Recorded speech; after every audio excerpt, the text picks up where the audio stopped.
How could I and why am I going back to Mormon church? People ask me this all the time, and I'm sure they have plenty of questions because I'd completely burned down the religion. I had always been a member, I was a temple endowed member.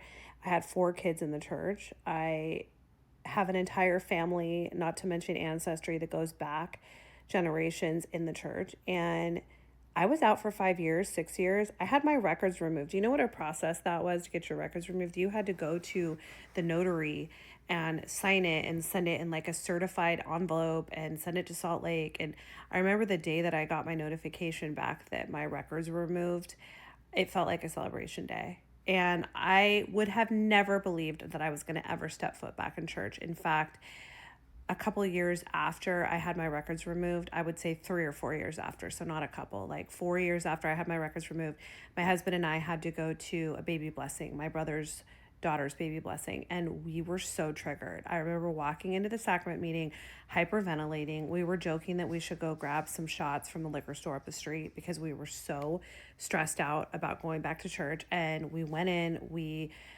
heard the baby blessing, and then we dipped. Like, we couldn't even be in there. So, yeah, how did my husband and I decide to go back to church? His backstory is he was in a long marriage in Mormonism. He was also temple endowed. We met on Bumble. So that's going to be your first answer to your question is of how could you go back to church?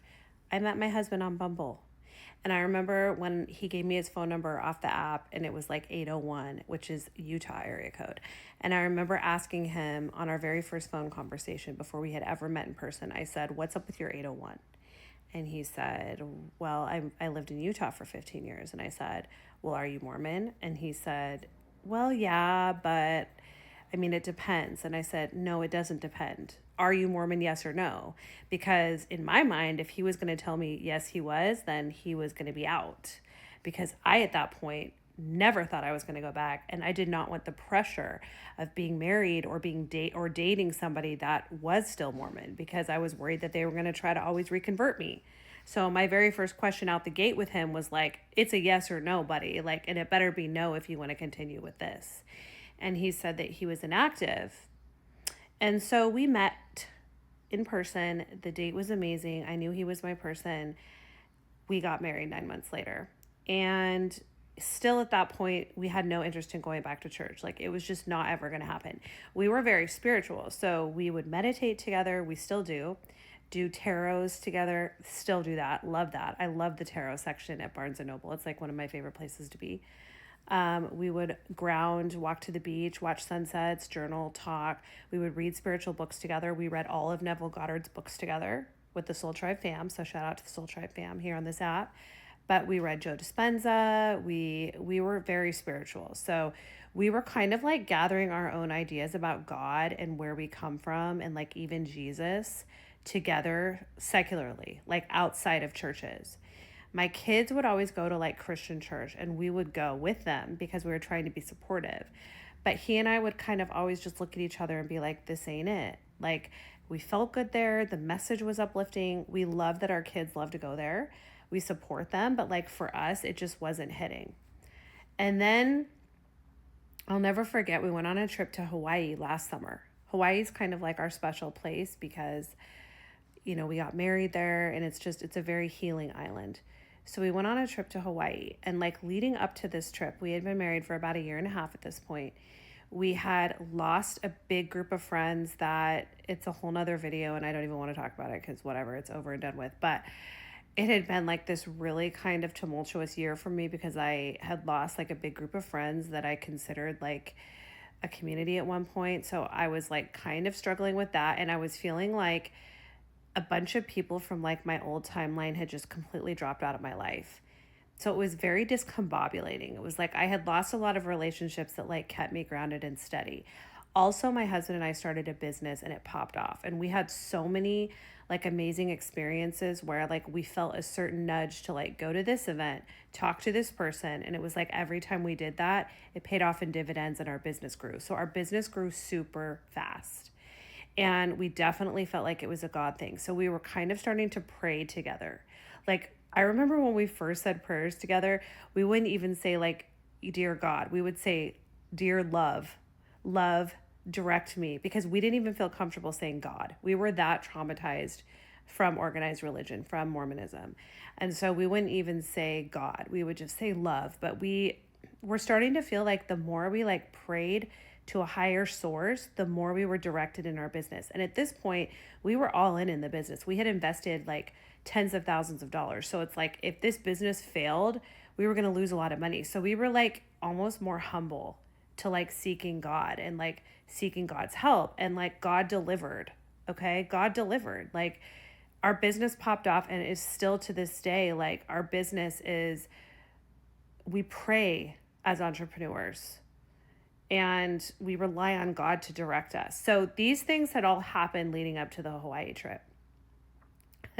Now this Hawaii trip, gear up, buckle your seatbelts, take me off speaker if there's children in the car. But we will often rely on plant medicine when we were first dating, especially to like help us like grow closer, help us process trauma. I had been, micro plant medicine for like a year or two before I met my husband. Just sporadically, not a lot, tiny little dose, just to help me like deal with trauma and help me deal with stress.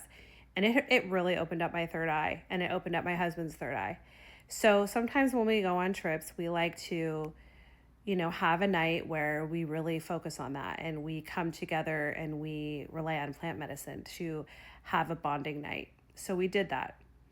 When I tell you this night was me just absolutely purging generational trauma from Mormonism, generational trauma from the women in my family line that couldn't open their mouth, couldn't have a voice, felt small, felt disempowered. That was what that night was all about. It was about me processing my ancestral trauma from my family line. And unless you've done plant medicine, you're going to think I sound insane. It's fine. Keep scrolling. But plant medicine has the ability to do that. It is scientifically backed. It will help you process your trauma and look at yourself in a more loving lens. And we had a really like informative, like amazing experience. The next day, we decided to go to the Polynesian Cultural Center, which is a Mormon-owned kind of like Hawaiian. It's like an islands kind of theme park, and you go and you experience all the different islands and cultures on the island. However, it is run by the Mormon Church, so they have like shuttle buses coming and taking you from the Polynesian Culture Center up to the temple and back. And, you can talk to missionaries the whole time you're there. And so we knew it was going to be very Mormon focused. And at this point, we were still like triggered by Mormonism. So I was like, I don't know if I want to go hang out with Mormons at the Polynesian Cultural Center. But my husband had never been to it before. And it's like kind of one of those things you have to do. So as much as like I was dreading it because I didn't want to see Mormon missionaries, and I didn't want to see like shuttle buses with like the temple emblazoned across the side of them, I took one for the team and I was like, okay, let's go. And I just had this like empowering, mind opening experience the night before with my husband. So I was like more like sensitive and in touch with like my heart. And my heart was like, you should just go. Like, just go with him. Just take him. So we did. We spent the day at the Polynesian Cultural Center, and I thought I was going to be so annoyed seeing all the Mormons there and all the BYU shirts. And I was like, this is just going to be so lame. But the minute we like stepped on the grounds, it was just like this familiar feeling of home.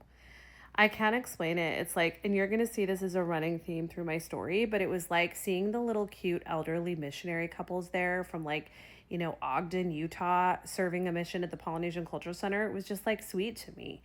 Like, and they were so kind. Everyone's so nice. And people want to say it's like toxic positivity, but I remember when I was like a fully active Mormon for like 45 years, and like I genuinely had love in my heart for people. Like I genuinely wanted to love people. And that is what motivated my kindness.